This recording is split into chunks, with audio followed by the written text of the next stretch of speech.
everyone. Welcome. We're just letting people in. Welcome. Hello, hello.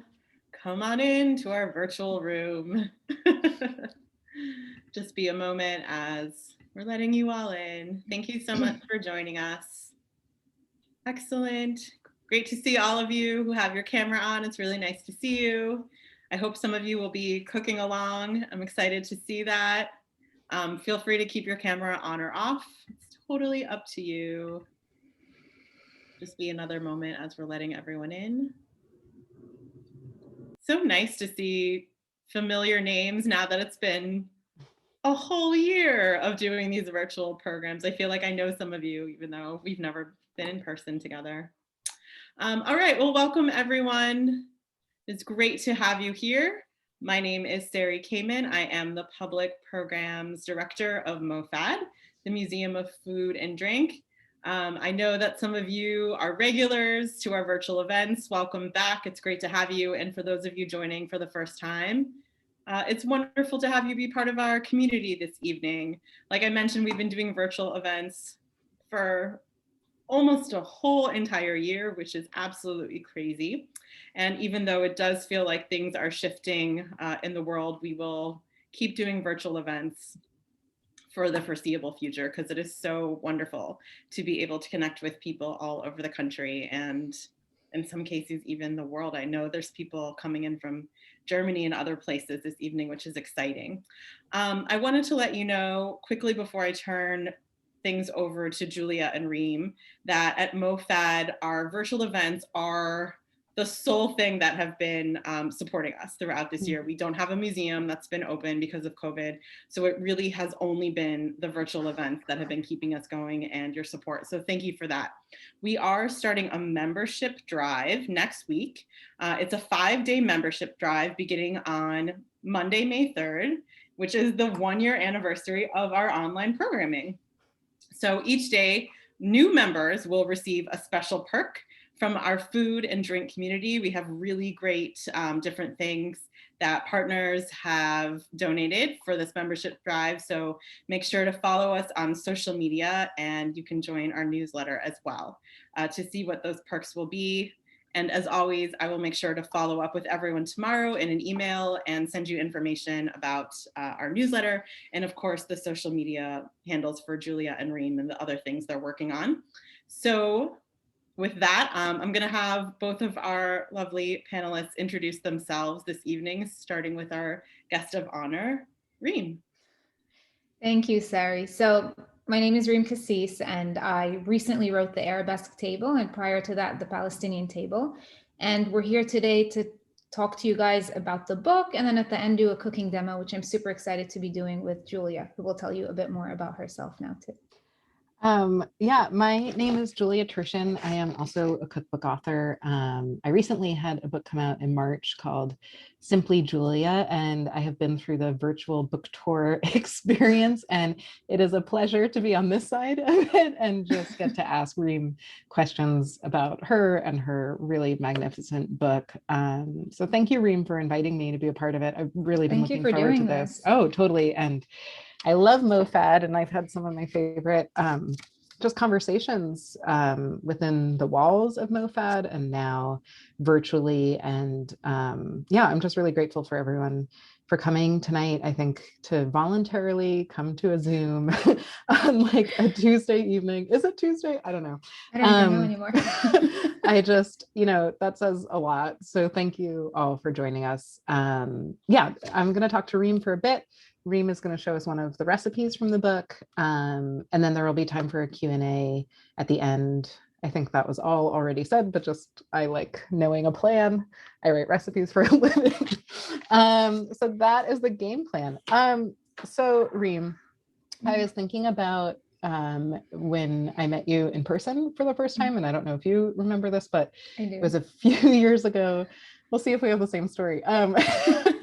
At the Philly Chef Conference. Right. And I remember I was like familiar with you and your work, but we had never met in person. And it was like one of those moments where we just both like found each other, and you I think I was like going back home the same day or the next day. Like the time was very limited, but you, having never met me before, you immediately invited me to your home to eat. And I couldn't take you up on that offer at the time.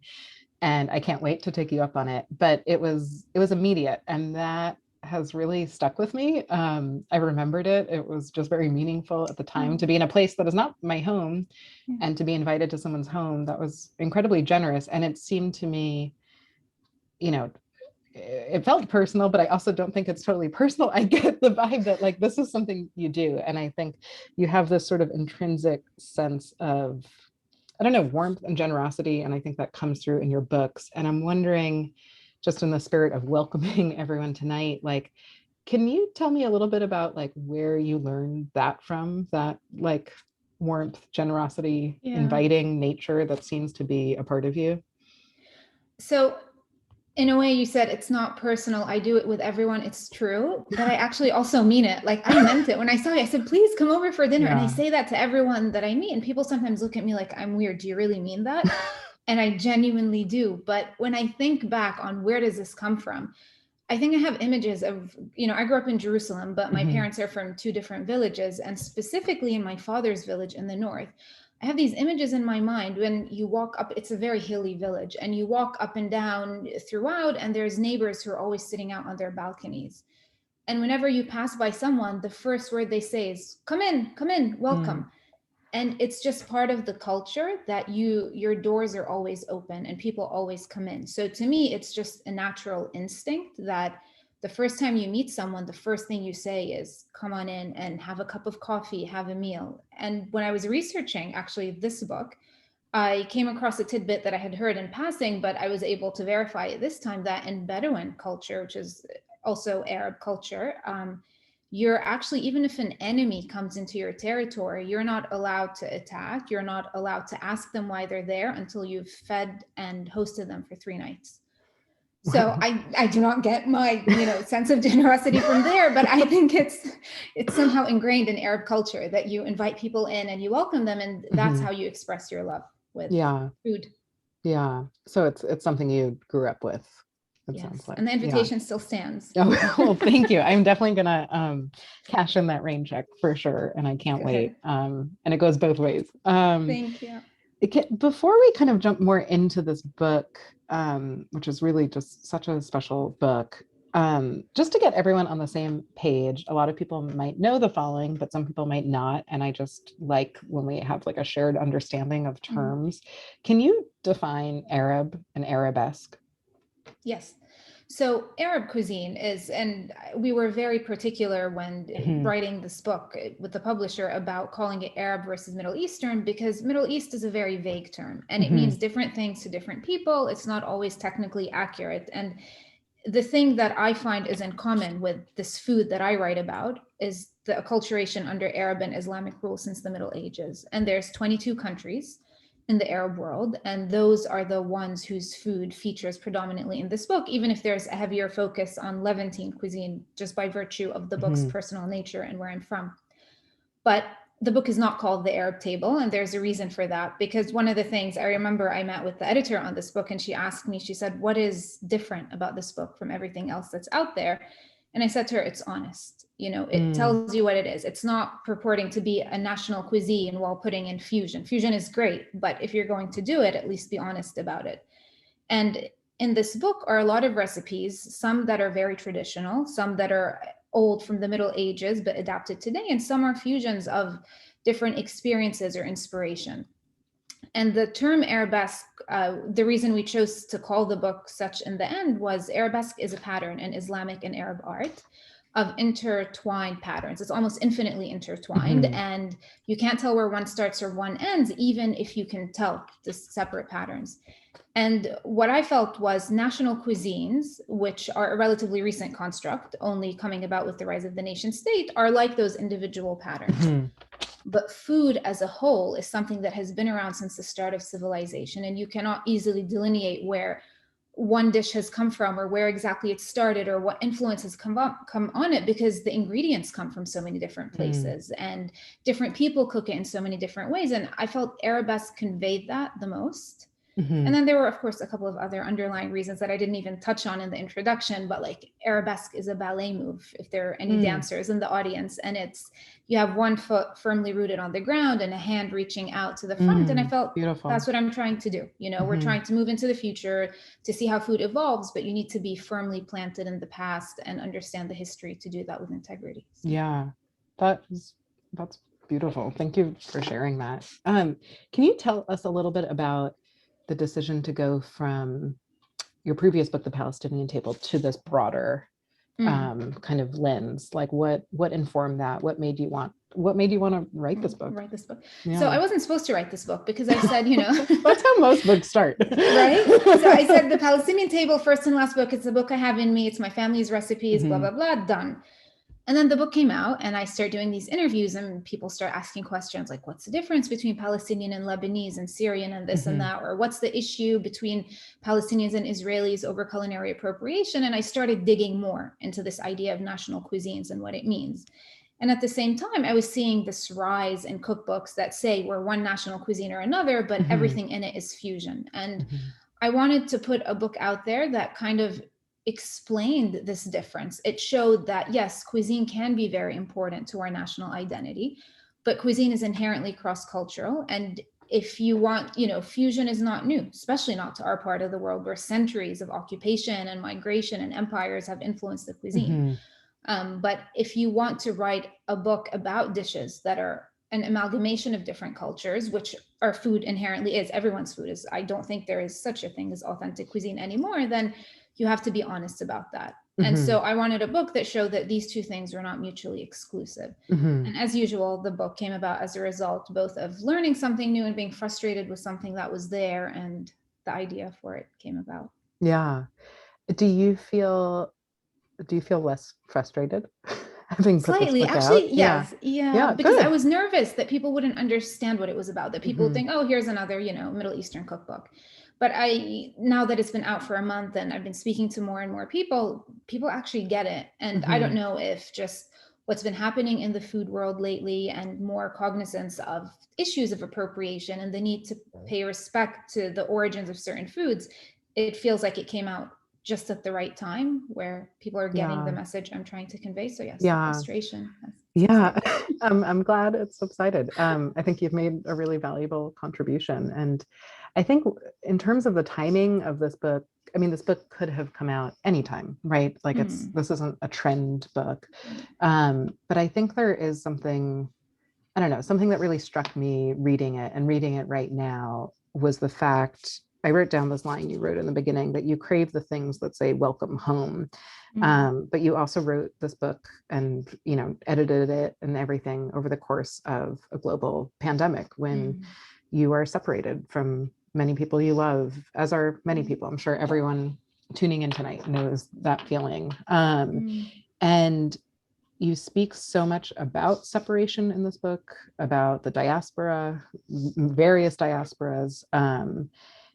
And it just really struck me that to talk about these things, which seem pretty intrinsic to Arab cooking and culture, just separation is a big part of it, that everyone can understand that more than ever because the book is out right now. And so I'm wondering about putting out this book at a time when true connection feels, at least for me, I think this is pretty common, but it feels really hard to come by. I'm wondering for you right now, whether it's pertaining to your book or just personally, I don't know, like what is allowing you to feel most connected right now?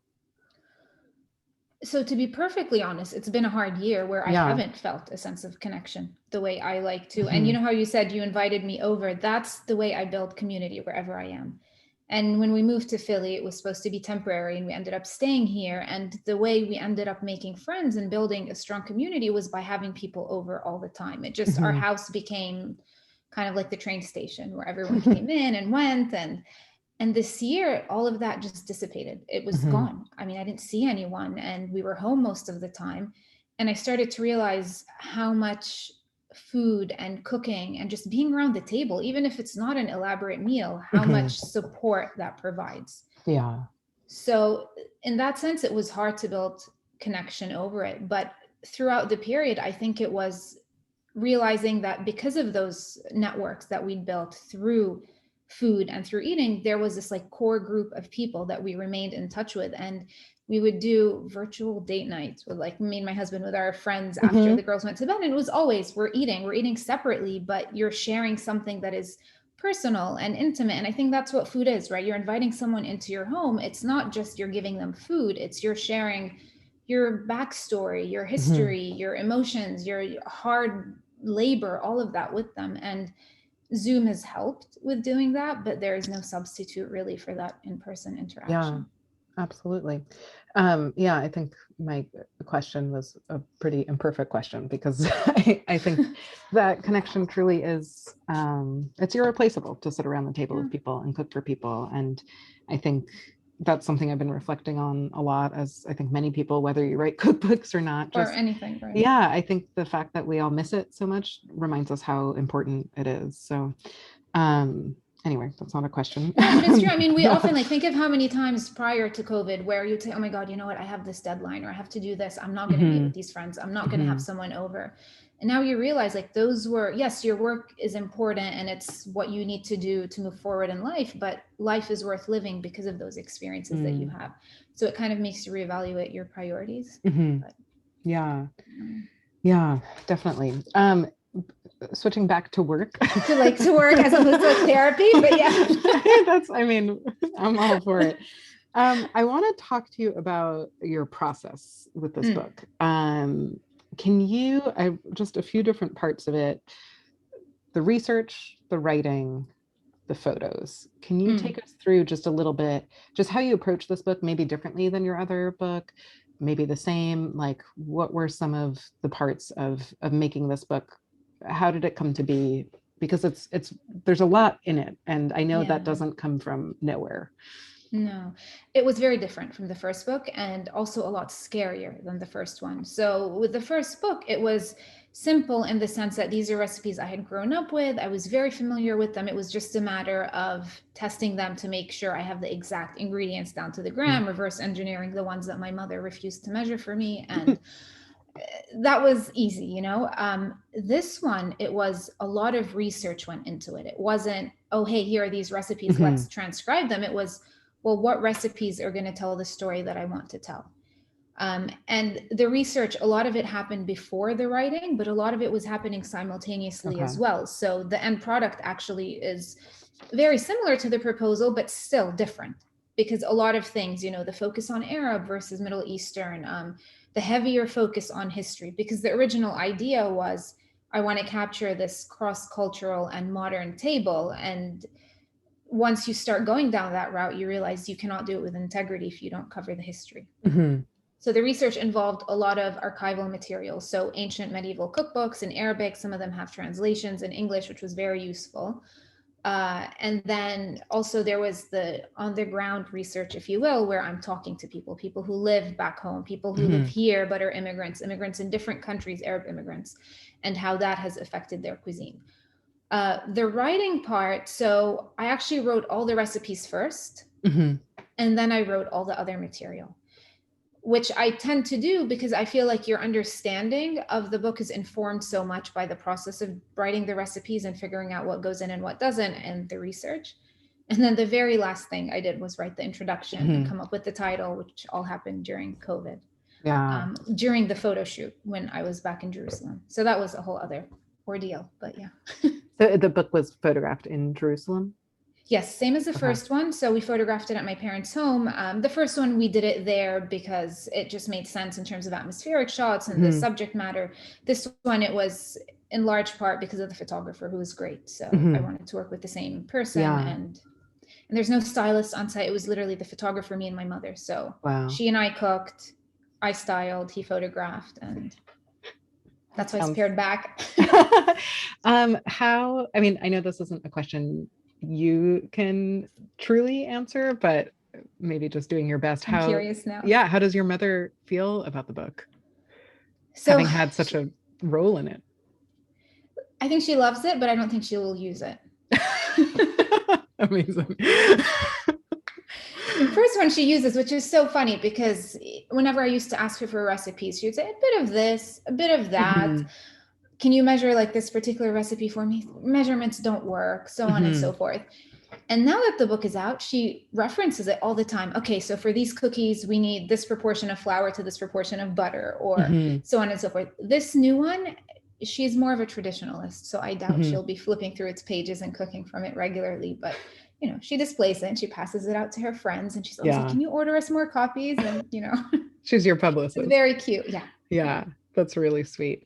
It's interesting. I feel like, I mean, I was just sort of curious to know that personally, but also I feel like so much of the food in this book, in both your books really, is food that, you know, is made mostly by home cooks, mostly by women, and mostly passed down through like oral tradition, and isn't measured. And the fact that you put these recipes on the page, like you're cementing them, you know, you're publishing them, you're creating some legacy for them, but there is like a separation between the point of origin and the recipe. And I don't know, this is something I reflect on a lot just as a cookbook author, and I'm wondering kind of what you think of that. Like, what is the role of recipes? Like, why not just you know, write about the food? So I think if you're trying to introduce someone to a cuisine they're not familiar with, there's an element of fear. And having a recipe is almost like having a blueprint. And I said that in the first book. I said recipes can only get you so far.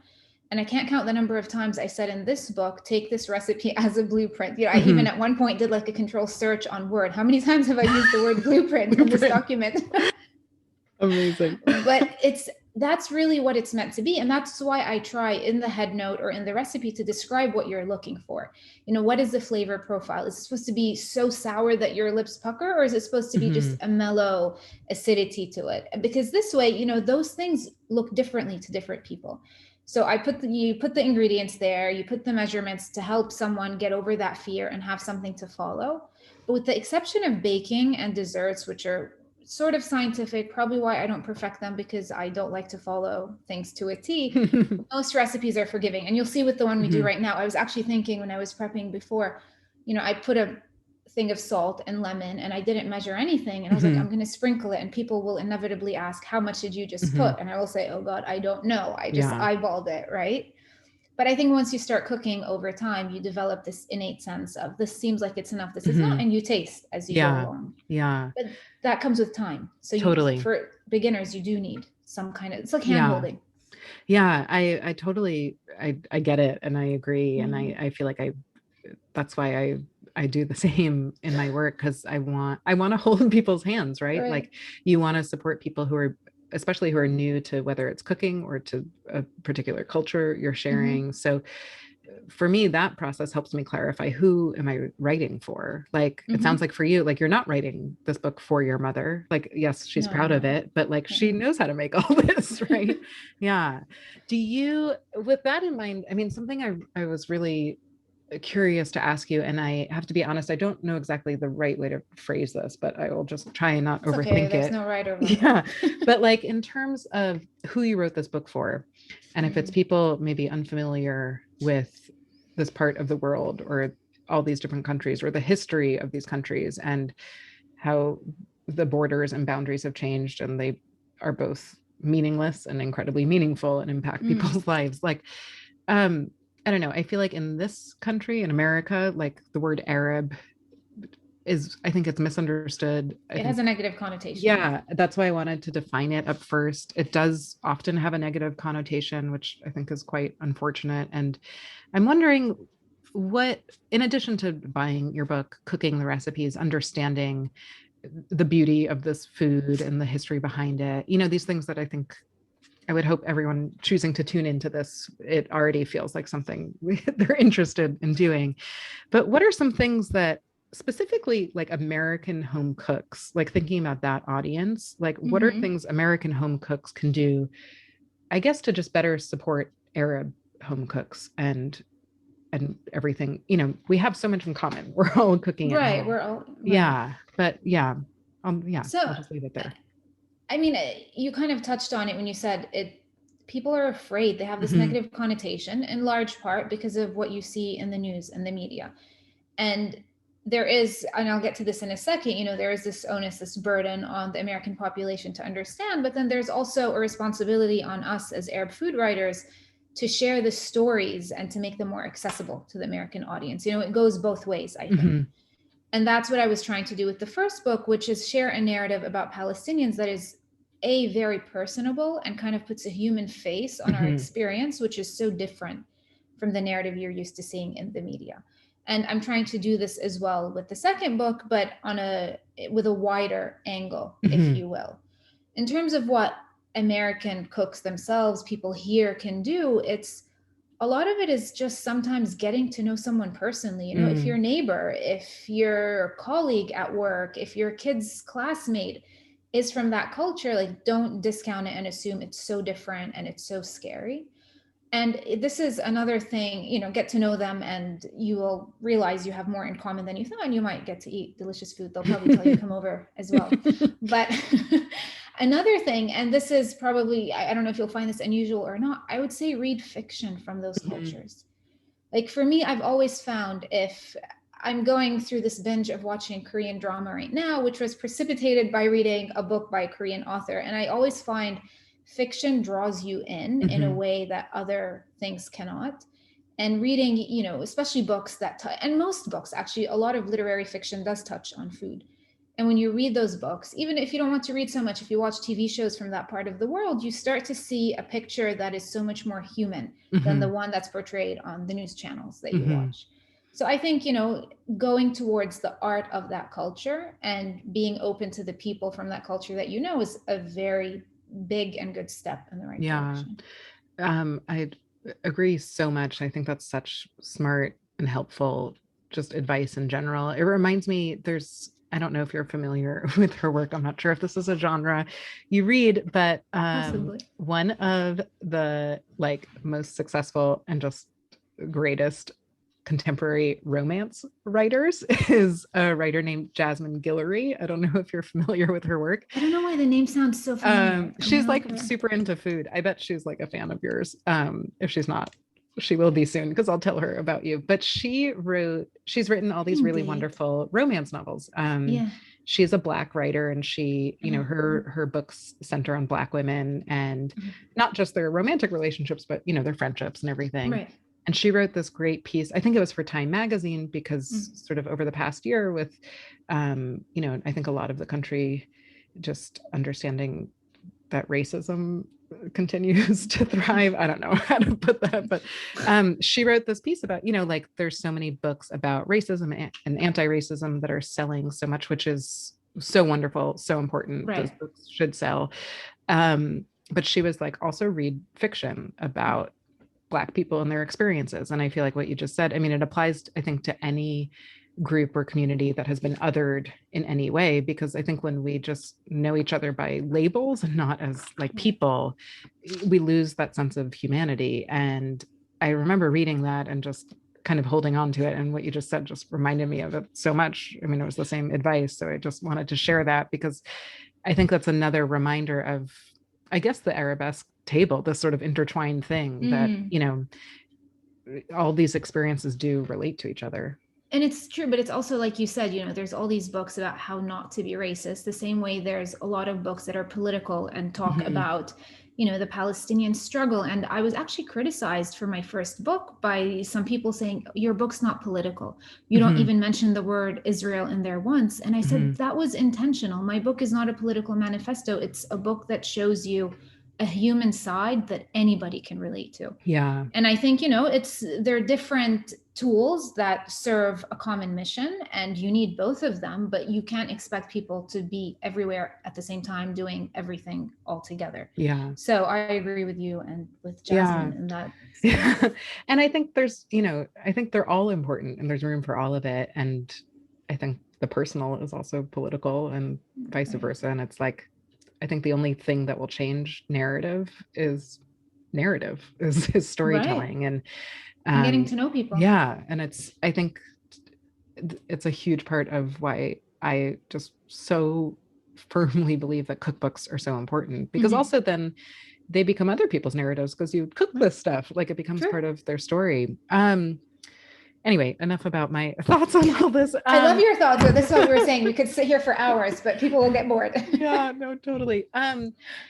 It's interesting though, because I feel like over the course of just the last half hour of us talking, the word fear has come up a lot. You've talked about that and you wrote it like in your acknowledgements in this book, that you said writing this book was much scarier than writing my first one. You've talked about people's fear of just, whether it's Arab cuisine or just understanding Arab culture, or cultures, plural. Just fear, I think, has been a central theme. And I think fear is in the air in general, right? I mean, it's always been, but right now it definitely is. And I'm just wondering for you, just right now, because I understand that it was a scary experience to create this book, and fear was a part of it. But now being on this side of the book, it's been out, you've been promoting it. It's been wonderfully received, as it should be. Like, where's your fear? What's the barometer like right now? I think fear is like right here and fatigue is up here. But it's a very different experience to market and promote a book in the middle of a pandemic. On the one hand, we were saying this before, because of Zoom, you can do events in so many different places and people from all over can attend, which is in and of itself another fear-inducing thing. Am I giving them something interesting to think about? Are they enjoying this? Are they not? When you don't have the personal interaction, it's very hard to gauge those things.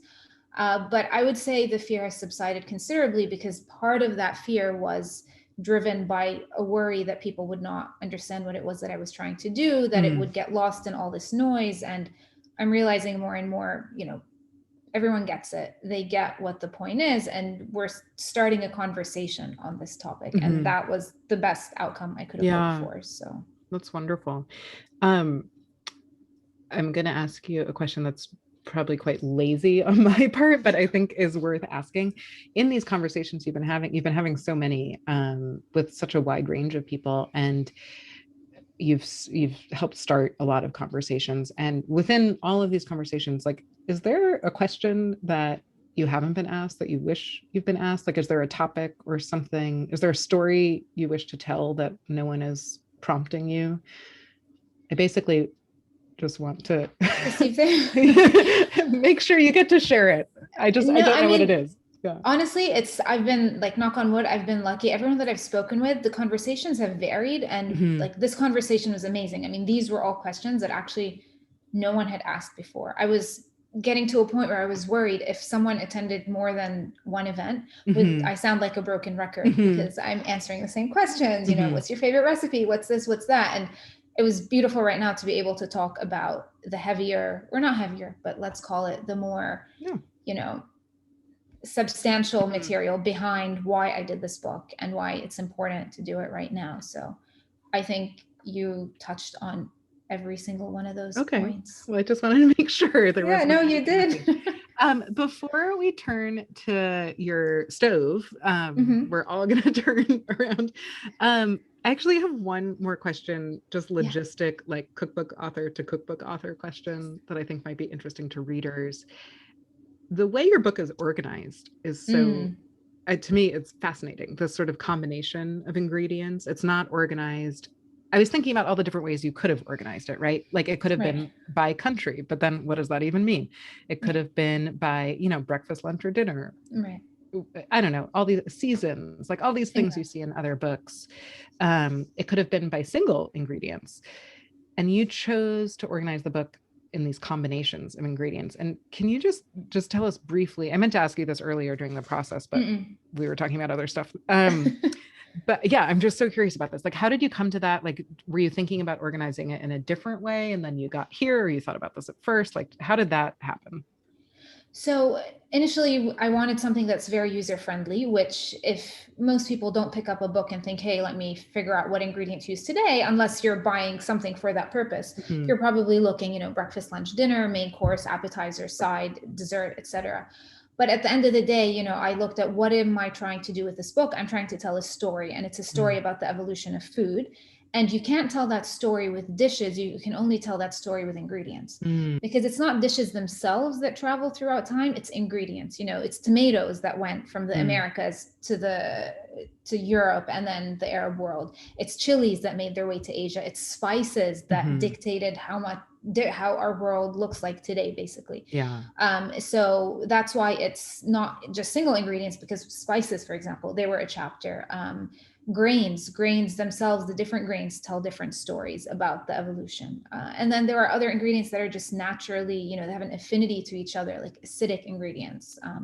That's why you have pomegranates and lemons together. So they tell a story, but they also they serve a similar purpose in cooking. So that was the idea behind it. Yeah.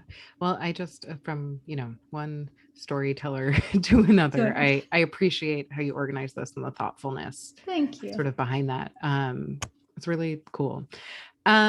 Should we like walk the walk and let's do it? And I'll keep the screen on the organized part of the kitchen as we walk the walk. Wonderful. And if you don't mind, I think I need to start the video on you got it. The phone. Yeah, I saw that. 1 second.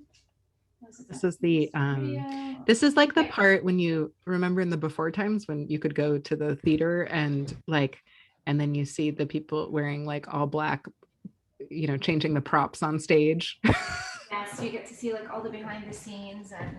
But this is a thing, I don't know, I enjoyed this in promoting my book, like getting to truly invite people into your kitchen and getting to cook in your own kitchen, right? And not a different kitchen where you know where everything is and you're not.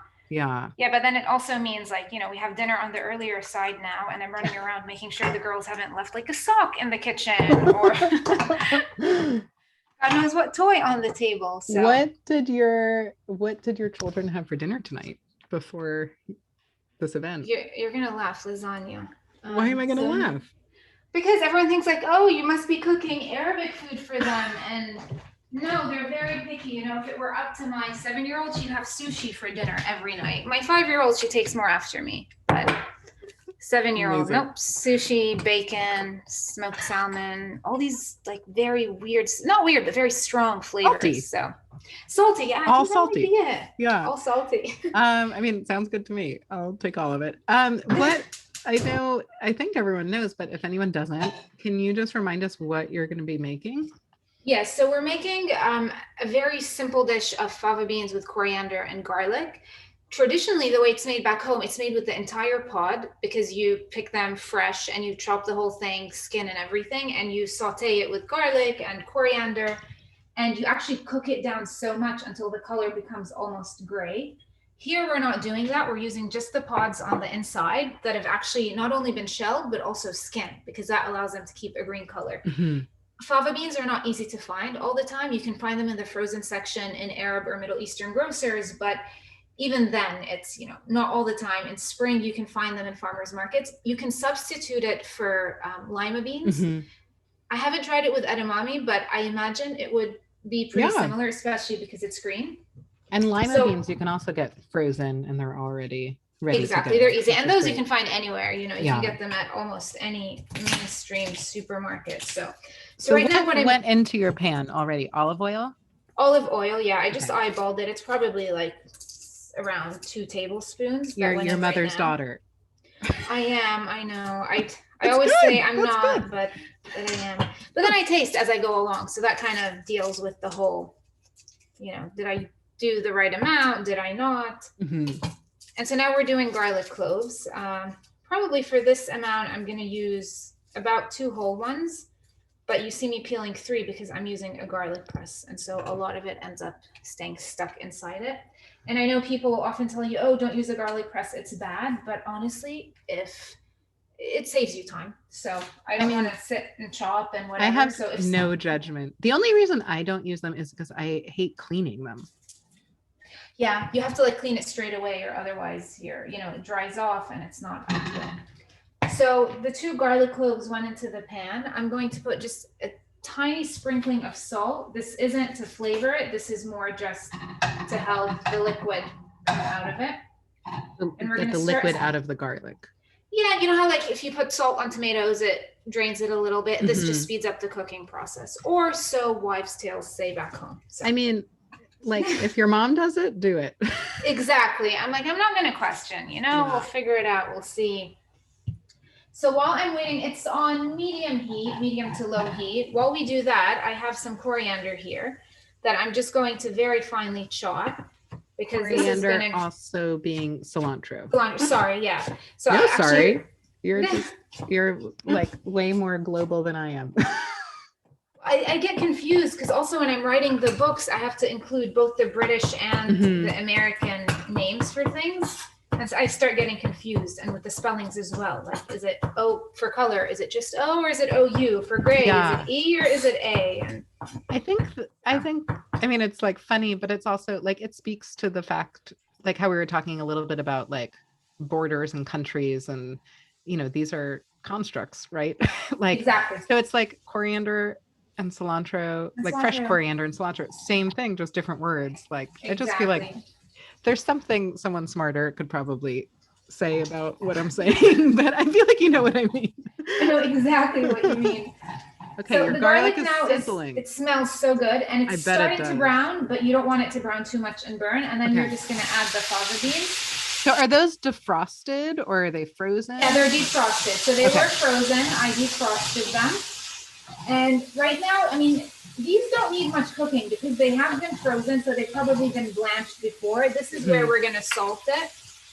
So I'm going to put about a teaspoon right now. Yeah, and this is salting them to really get the flavor. This is for the flavor. And if it sounds like a lot, you're also going to add lemon at the end. And so the acid with the salt is going to change that balance. It's not going to come across as too salty. I don't think it's too much, but yeah. What if, I mean, go ahead. What if you were not thinking ahead the way you did and you just took the bag of fava beans or lima beans from the freezer? Could you add them frozen? Totally fine. Okay. Totally fine. Yeah, it'll take like maybe an extra 30 seconds to a minute more to cook. Yeah. You might have some more. So if you saw, mine were in a colander here. If you take it straight out of the freezer, you might get some more water coming into the pan, which is not a problem at all. You'll just cook it until it evaporates. Yeah. Fantastic. So this is like cooked. So quick and easy. Yeah. It's super quick, and it's good because it's versatile, right? So, I mean, I often just scoop it up with bread, but you can also toss it in with pasta. You can spread ricotta cheese or labene or Greek yogurt on a plate and put this as a topping over it. And it sits fine in the fridge. You can reheat it. It's the only thing you want to make sure is you don't want to overcook it, because then it's no longer bright green the way you see here, and it starts to become a dull green or grayish color. So there's a little bit of liquid still. We're just waiting for that to evaporate. And then once it does, I'm going to add the chopped coriander, and then we're going to squeeze some. You can use lemon or lime, whatever you want, straight into the pan. And then you're done. So good. Would you, if I'm asking for a friend, if you like spicy food, could you add some chili? Chili? Absolutely. I would add green chili right when you add in the garlic. Nice. But you could also add dried red chili flakes at the end for color, which would be nice. And honestly, like probably one of my favorite combinations of all time, and I have multiple recipes that include some version of this, is chilies and garlic with lemon. So it works wonderfully on fish. It works even with chicken. It's not great with beef or lamb for some reason, but with chicken, with fish, with vegetables, it's such a right combination. And I love how simple this is, and the combination of like frozen beans, so it's so easy, because shelling that many fava beans yourself would be so much work.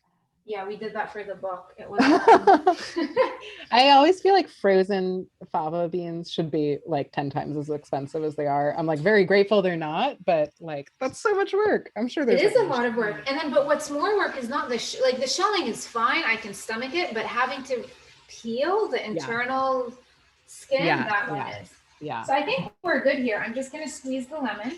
Okay. And you can do as little or as much lemon. I just turned the heat off. Once you put the lemon, you don't want to cook it anymore. And that's it. That's literally all there is to it. What a nice, simple I'll put, side dish. the plate here so that you can see it better. Can I ask where your adorable pan is from? This one? Yeah, it's so cute. Really? No? Well, if you insist on knowing, I get them from like Marshalls or Home Goods or Great. whatever it's called, because they're non-stick, right? I'm going to throw it Yeah. out in 6 months, so I'm not going to go and invest in a Crusade non-stick. I mean, my pots, I will invest in those because those will live forever, and we use them all the time. And here's a sneak at the messy part where they sit next to the sink. But you know, for the non-stick stuff, I get it from anywhere, Macy's, whatever. So I wouldn't. Really beautiful. Would you I don't know if you can see it, maybe here as well, or actually that camera spotlighted, so there. Beautiful. Would you, I feel like maybe because I've already eaten dinner, so I'm already daydreaming about breakfast. That might be informing this. Would you eat these like in the morning? Could you like with maybe some bread and like an egg or something? Would you be into that? So totally. There's actually a recipe in the book that uses fava beans with eggs for breakfast. If you had these in your fridge, I would just, you could do them as is, put them in the pan, break some eggs in the middle, fry them, and it's perfect on its own. It's really good if you add cheese, halloumi cheese. So brown the cheese. You already have this cooked and done. Just put it on top, warm it through, add the eggs, and it's so good. And then some yogurt on top.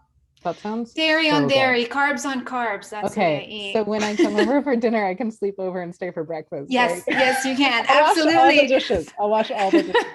Yeah, that's the part that I hate. I always tell my husband, like, I'll cook, but please, you have to clean up. Yeah, I'm happy to help. So we have what, about 10, 15 minutes left. I want to make sure to leave plenty of time for other people's questions. I think Sari mentioned that in the chat. If anyone has questions, you can just put them in the chat. I just wanted to mention that. I meant to say that before. And don't be shy. We have we've eliminated there's no question fear. That's like, yes, exactly. So ask away.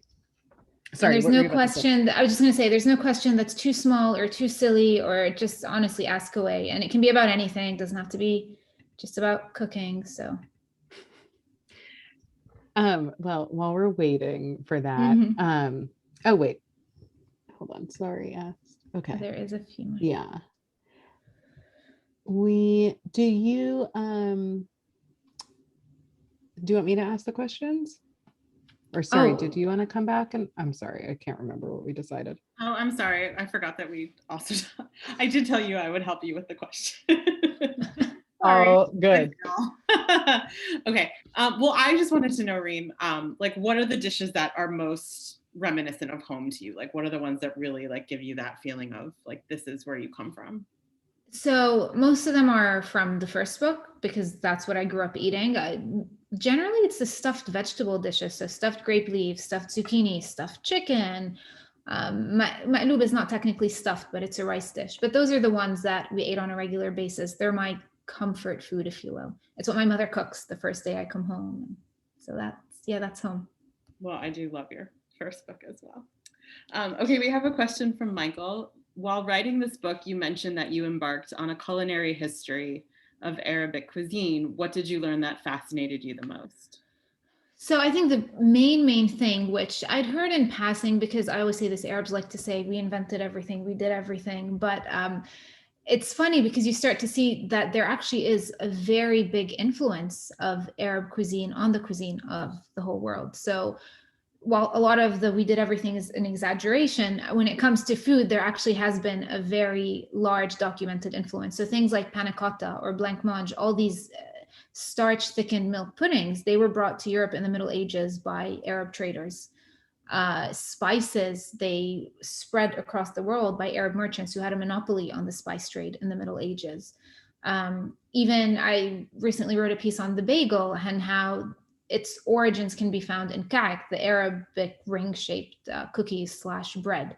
So to me, it was fascinating to be able to actually pinpoint to specific instances that really show how influential Arab cuisine has been on the cuisine of the world, and kind of just reiterates the point that cuisine continues to evolve and we learn from each other, and there's no point, trying to argue, I invented this, you invented that, because the further back you go, you realize there's another influence somewhere behind it.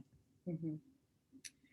Kate asks, she's asking about your your former life, when you worked in consulting, how did you transition to writing? And what, if anything, do you bring from that world of business to writing and I guess cooking as well? So it wasn't, in hindsight, everything looks like it's so clean, like your trajectory went up like this, or you transitioned very smoothly. It was a very tumultuous process for me.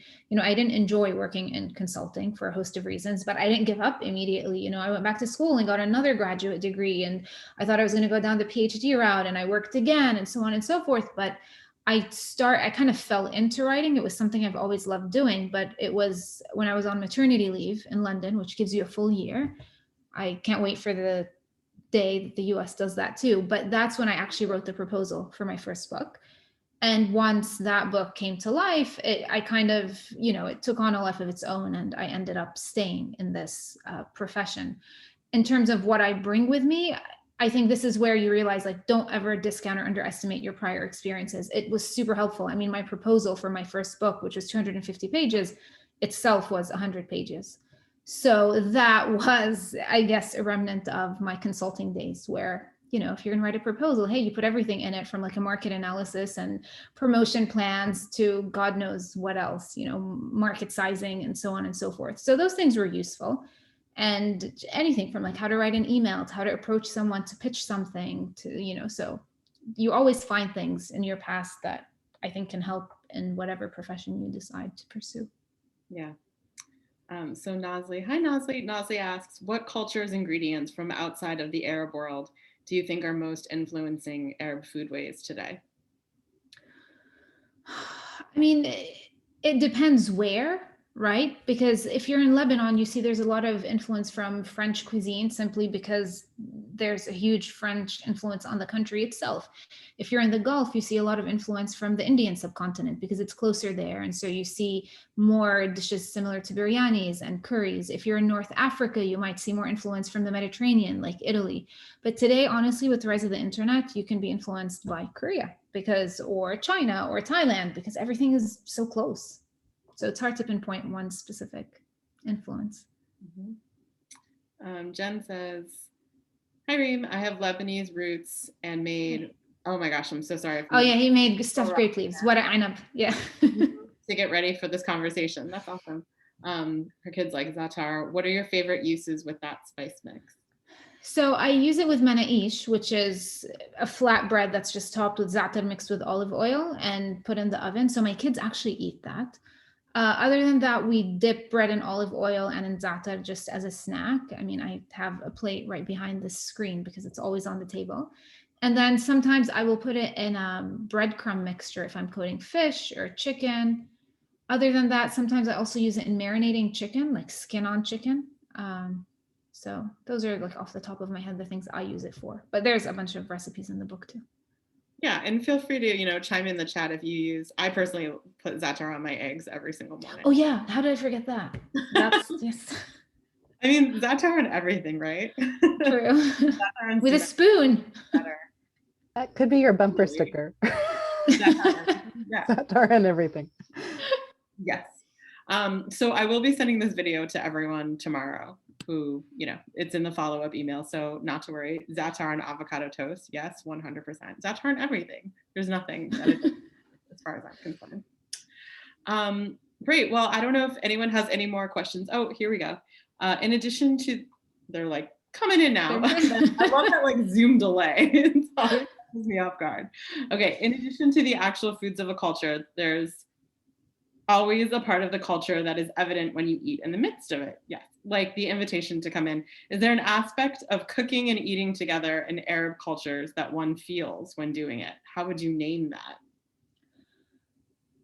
So I don't know if this is answering the question accurately, but there is this concept of nafas, which is this idea that it's an energy that someone possesses. It's most often used to describe women in the culture. Like, you will say this woman has nafas for food, and it means she loves to, her food is very good, but also it's someone who loves to cook, is welcoming and generous. And when you're eating at someone's house who exhibits that trait, you feel that.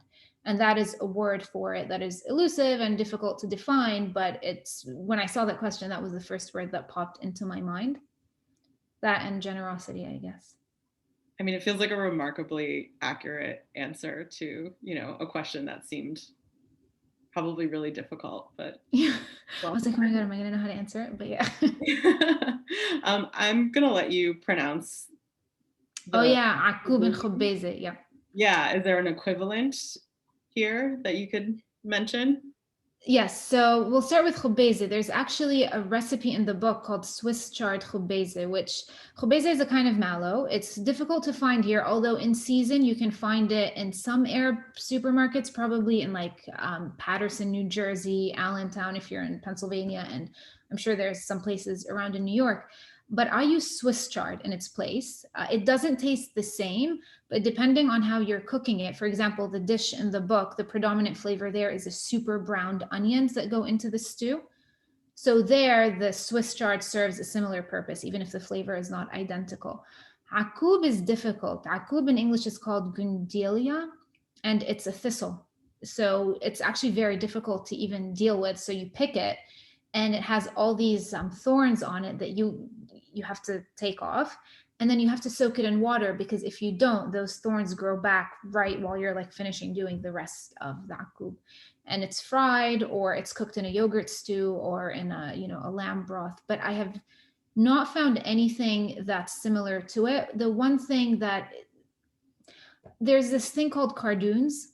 I don't know if not everyone might be familiar with it, but it resembles the stems of akub. So those, when they're fried, have a similar flavor, but you don't get the knobs or the whatever they're called, the bulbs with the thorns on it with the cardoons. Is it at all like stinging nettles? That's what I was wondering. Yeah. Possibly. I've never seen them here on the East Coast. Okay. I don't know if they might be somewhere else, or like I've never seen them in markets around me. They probably exist. Just because they're so difficult to cook with and deal with. Did you say stinging nettles? Yeah. I mean, maybe I'm wondering if they're all in terms of flavor. Let me just see what it looks like. Difficulty. So stinging nettles, at least from the images I'm looking at, looks like a leaf, right? Mm-hmm. This is not leafy at all. Okay. This is like a stem with a little bulb on it. Okay. And the bulb is almost like a blackberry. Okay. But with like a whole blackberry without all those little tiny. So I could see things. how cardoons would be a kind of substitute. But just like the stem. Yeah. Yeah. Interesting. Oh, I'm excited to learn more about these. Sorry, I've had people reach out like, can we plant them here? I'm like, I wish. I don't know. But yeah. It's like the hard part of wild ingredients. Right? Yeah. Okay. Although I do miss foraging. Yes. As a Palestinian writer in a time where Arab cuisine is more valued than the histories and dignity of Arab and indigenous people, how do you assert the necessity for your audience to hold these complexities beyond recipes? That's an excellent question. So a lot of it, I think, has to be done through the effort that goes around the recipes, right? So there's the writing that goes into the book.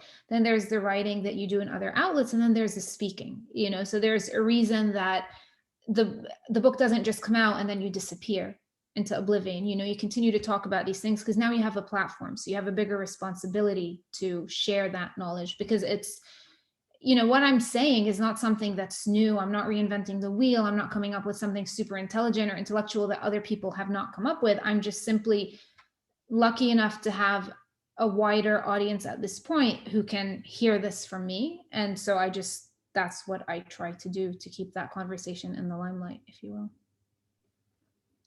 Thanks, Reem. And thank you, Nazli, for putting some links in the chat to learn more about the greens that we were just discussing. We are at time, so I really, really want to thank Reem and Julia both for this absolutely beautiful conversation. I'm so proud of MOFAD that we get to host, people like you who are so warm and thoughtful and intelligent, and get to have. I'm grateful you hosted me, so thank you. You are always welcome, as is Julia. Best MOFAD event ever. Yes. So, I mean, they're all good, but of course, this is definitely one of the best. And if next time, 5 hours with Julia. If you didn't get a chance to order the Arabesque Table, what an absolutely gorgeous cookbook, Reem. So congratulations. I mean, it really is one of the holding up my copy so you can see. This is a beautiful book.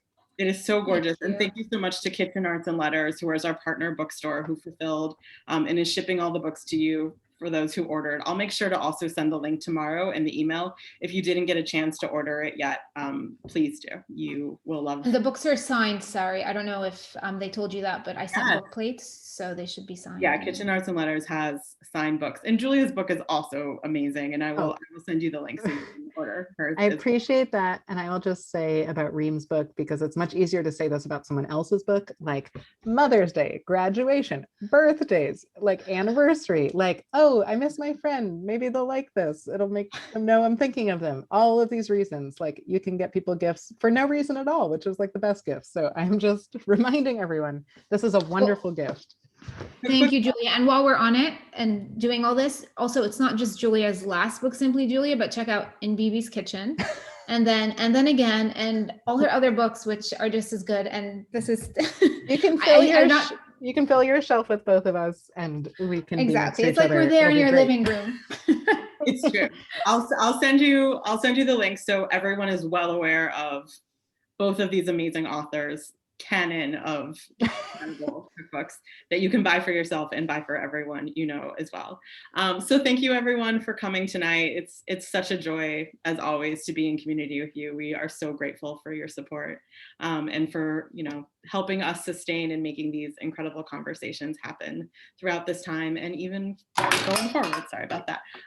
So that's it. Thank you everyone. Continue to stay safe, please, and have a wonderful evening. Yeah, Good night. take care. Thank you all. guys. Good night. Thank you. Good night, everyone. Congratulations, Reem. Thank you, Julia. Thank you so much. Bye-bye. Bye, guys. Bye.